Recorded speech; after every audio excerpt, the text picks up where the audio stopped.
अस्सलाम वालेकुम वरहमतुल्लाहि वबरकातुहू। मेरे प्यारे 7th क्लास के बच्चों, जैसे कि आपको पता हम पढ़ रहे हैं उर्दू। तो कल हमने पहला पैरा पढ़ा श्री रामचंद्र जी के बारे में। तो आज हम उस वहाँ से आगे कोशिश करेंगे, थोड़ा और आगे पढ़ने की, पढ़ेंगे आगे।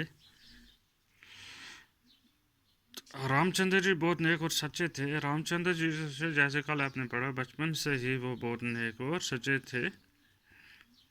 उन्होंने अपने वालिद का हुक्म बजा लाया और अयोध्या को छोड़कर बनवास चलने के लिए निकल गए। अब रामचंद्र जी जो थे वो फरमान बरदार बेटे थे अपने बाप के।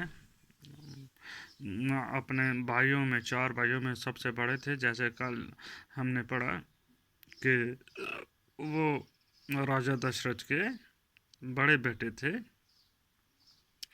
तो राजा दशरथ था, वो क्या था, अयोध्या का बादशाह था। उसकी 4 बीवियां थी, ठीक है, 4 रानियां थी, ये बीवियां थी जिसको हम बीवियां भी कहेंगे। ठीक है, कौन कौन सी रानियां थी? कौशल्या, की के रानी सुमित्रा, ठीक है। तो 3 रानियां थी, आई एम एक्सट्रीमली सॉरी। उसके 4 बेटे थे, 3 रानियां थी, 3 बीवियां थी, कौशल्या, कैकेयी और रानी सुमित्रा। तो उसकी 2 बीवियों में से बचे हुए, एक में से नहीं हुआ, एक में से 3 बेटे थे, ठीक है। 4 बेटे, उन रानियों से 4 बेटे पैदा हुए। रामचंद्र जी, भरत, लक्ष्मण और शत्रुघ्न। रामचंद्र जी भाइयों में जो थे वो सबसे बड़े थे, ठीक है। तो रामचंद्र जी थे वो सबसे बड़ी, जो उसकी बीवी थी कौशल्या, उसके पेट से पैदा हुए थे, ठीक है। बहुत अक्लमंद और नेक इंसान थे वो। तो क्योंकि बादशाह के बेटे थे, तो बादशाह के बाद बड़ा बेटा जो था उसको बादशाह की कुर्सी पर बैठना होता था। अब एक बार क्या हुआ कि उसकी जान बचाई थी उसकी बीवी कैकेयी ने।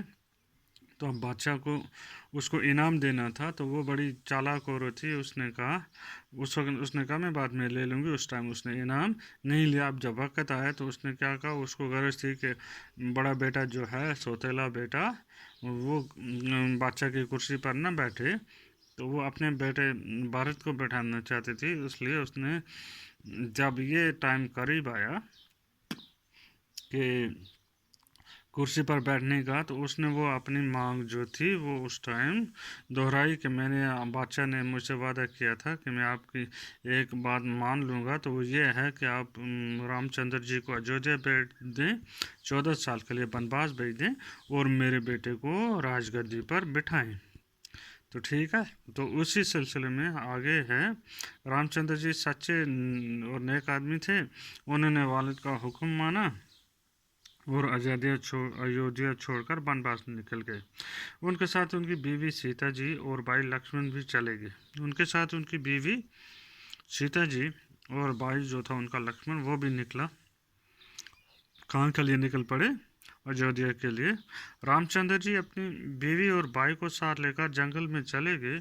कुछ ही दिन हो गए थे कि रामचंद्र जी के वालिद राजा दशरथ की जुदाई का गम बर्दाश्त न राजा दशरथ रामचंद्र जी के वालिद राजा दशरथ बेटे की जुदाई का गम बर्दाश्त न कर सके और उनकी वफात हो गई। अब जैसे ही ये उधर निकले, तो उसका वालिद जो था, राजा दशरथ, तो बाप उसका, तो वो क्या हो गया, वो उसकी जुदाई अपने बेटे की बर्दाश्त नहीं कर सका। तो वो क्या हो गया, वो मर गया। वो मर गया।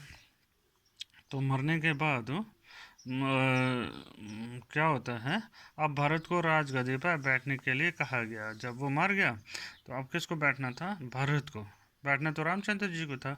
अब उसकी माँ की चाल थी कि उस वजह से इसको क्या किया गया, रामचंद्र जी को वनवास भेजा गया। लेकिन भरत ने तख्त पर बैठने से इनकार कर दिया। अब भरत जो था उसने तख्त पर बैठने से इनकार कर दिया, क्योंकि भारत रामचंद्र जी से बहुत मोहब्बत करते थे। भारत जो था वो रामचंद्र जी से बहुत मोहब्बत करता था। भारत रामचंद्र जी को जंगल में ढूंढने के लिए निकल गए। तो रामचंद्र जी ने वापस आने से इनकार कर दिया, क्योंकि वो बाप का हुक्म के हुक्म की तामील करना चाहते थे।